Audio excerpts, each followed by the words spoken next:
ಮೊದಲನೇದಾಗಿ ಸನ್ಮಾನ್ಯ ನರೇಂದ್ರ ಮೋದಿಜಿಯವರಿಗೆ, ದೇವೇಗೌಡರಿಗೆ, ನಮ್ಮ ಭಾರತೀಯ ಜನತಾ ಪಾರ್ಟಿಯ ಮತ್ತು JDSನ ಎಲ್ಲ ಕಾರ್ಯಕರ್ತ ಮತದಾರ ಬಂಧುಗಳಿಗೆ ಕೋಲಾರ ಲೋಕಸಭಾ ಕ್ಷೇತ್ರವಾಗಿ ನಾನು ಅಭಿನಂದನೆಗಳನ್ನು ಮತ್ತು ಧನ್ಯವಾದಗಳನ್ನು ಹೇಳಕ್ಕೆ ಇಷ್ಟಪಡ್ತೀನಿ.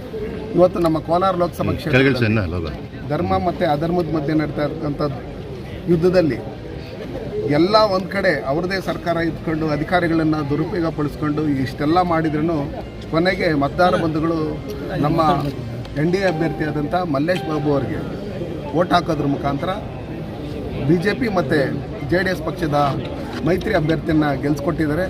ಅದಕ್ಕೋಸ್ಕರ ನಾನು ಕೋಲಾರ ಜಿಲ್ಲೆಯ ಕೋಲಾರ ಲೋಕಸಭಾ ಕ್ಷೇತ್ರದ ಜನತೆಗೆ ಸದಾ ಚಿರಋಣಿಯಾಗಿ ಯಾವ ರೀತಿ ನನಗೆ 5 ವರ್ಷ ಸಹಕಾರ ಕೊಟ್ಟರೋ ಅದೇ ರೀತಿಯಲ್ಲಿ ಮಲ್ಲೇಶ್ ಬಾಬುಗೂ ಸಹಕಾರ ಕೊಟ್ಟು ಕೋಲಾರ ಲೋಕಸಭಾ ಕ್ಷೇತ್ರದ ಒಟ್ಟಾರೆ ಡೆವಲಪ್ಮೆಂಟ್ ವಿಷಯದಲ್ಲಿ ನಾವೆಲ್ಲ ಒಗ್ಗಟ್ಟಾಗಿ ಕೆಲಸ ಮಾಡಬೇಕು. ಆ ನಿಟ್ಟಿನಲ್ಲಿ ಇವತ್ತು ಈ ಮತದಾರ ಬಂಧುಗಳು ಕೊಟ್ಟಿರ್ತಕ್ಕಂಥ ತೀರ್ಪೇನಿದೆ, ಅಧಿಕಾರ ದುರುಪಯೋಗ ಪಡಿಸ್ಕೊಂಡು ಭ್ರಷ್ಟಾಚಾರದಲ್ಲಿ ತುಳುಕ್ತಾ ಇರ್ತಕ್ಕಂಥ ಈ ಕಾಂಗ್ರೆಸ್ನ ಅವಳಿಯಿಂದ ತಪ್ಪಿಸಿ ಇವತ್ತು ನಮಗೆ ಲೋಕಸಭಾ ಕ್ಷೇತ್ರದಲ್ಲಿ ಸ್ವತಂತ್ರ ಬಂದಾದಮೇಲೆ ನನ್ನನ್ನು ಗೆಲ್ಲಿಸಿದ್ದಾದಮೇಲೆ ಸೆಕೆಂಡ್ ನಮ್ಮಲ್ಲಿ ಮೈತ್ರಿ ಅಭ್ಯರ್ಥಿ ಆದಂಥ ನಮ್ಮ ಮಲ್ಲೇಶ್ ಬಾಬುನ ಗೆಲ್ಸ್ಕೊಟ್ಟಿದ್ದಾರೆ. ಅದಕ್ಕೆ ನಾವು ಕೋಲಾರ ಜನತೆಗೆ ಚಿರಋಣಿ ಆಗಿರುತ್ತೆ. ಭಾರಿ ಪೈಪೋಟಿಯಿಂದ ಅಂತರ ಕಡಿಮೆ ಆಗಿದೆ ಸರ್. ನೀವು ಮೈತ್ರಿ ಆಗಿದ್ದು ಅಂತರ ತುಂಬ ಕಡಿಮೆ ಆಗಿದೆ. ಇವತ್ತು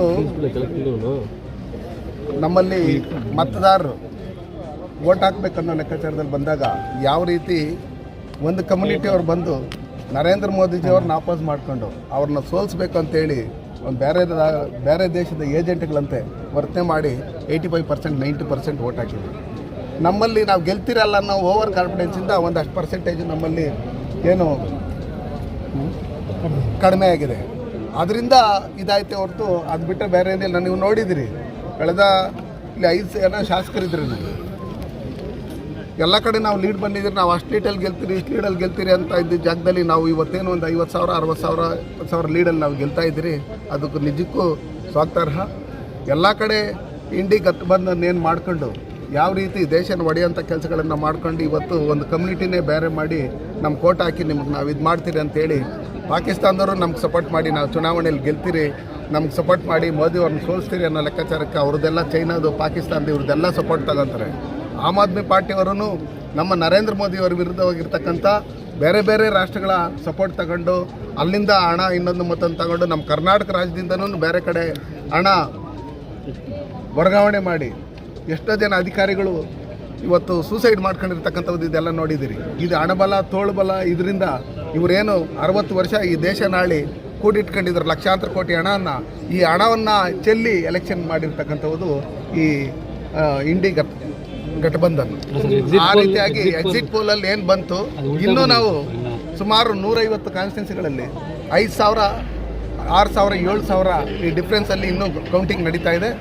ಹೆಚ್ಚಿಗೆ ಸನ್ಮಾನ್ಯ ನರೇಂದ್ರ ಮೋದಿಯವರು 3ನೇ ಬಾರಿ ಪ್ರಧಾನಮಂತ್ರಿ ಆಗೋದ್ರಲ್ಲಿ ಯಾವುದೇ ರೀತಿಯಾದಂಥ ಸಂಶಯ ಇಲ್ಲ.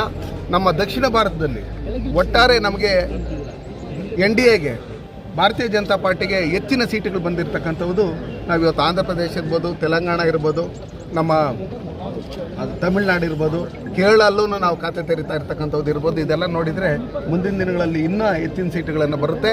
ನಮ್ಮಲ್ಲಿ ಏನಿವತ್ತು ಕೆಲವೊಂದು ಕಾನ್ಸ್ಟಿಟ್ಯೂನ್ಸಿಗಳು ಕೆಲವೊಂದು ರಾಜ್ಯಗಳಲ್ಲಿ ಕಡಿಮೆ ಸೀಟುಗಳು ಬಂದಿದೆ, ಓವರ್ ಕಾನ್ಫಿಡೆನ್ಸ್ ಆಗಿ ನಮ್ಮ ಕೋಟ್ ಹಾಕ್ತಾರಲ್ಲ ಅನ್ನೋ ಲೆಕ್ಕಾಚಾರದಲ್ಲಿ ಇದು ಮಾಡಿ ಬೇರೆ ಬೇರೆ ಕಡೆ ಎಲ್ಲ ಒತ್ತು ಕೊಟ್ಟಿದ್ದರಿಂದ ಅದು ಸ್ವಲ್ಪ ಹಿನ್ನಡೆ ಆಗಿದೆ.